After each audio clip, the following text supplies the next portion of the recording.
görünün ak zatlara ilmidam aşık.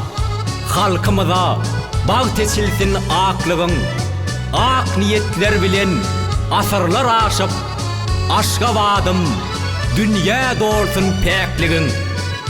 Diğer Türkmen aklat alnına yakşı, alnımızın çüven baktı aşka var. Vasfını söyleyer şahirdir bağşı, giycelin günnüzen yaktı aşka var. Göğnümüzde güneş var, toylar toya ulaşar. Aşıkların şehri, güller açar, gül açar.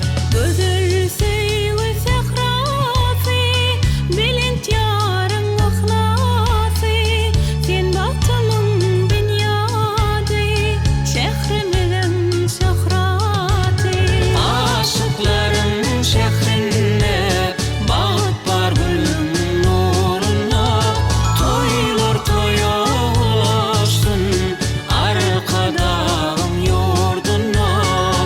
Ak yürek, ak göğün, appak arzular, coşyar kursuğunda beygilyer badın. Elimin mehrini kazanyar bugün, süygüden başlanyan oğudun adın. Ak binalın, ak günleri içilsin, rahat asman, hovan olsun aşkavat. Menzillerin yeniş bilen geçilsin, ak yolların devam olsun aşkavat. Ak yolların devam olsun aşkavat. Aşıkların şehrine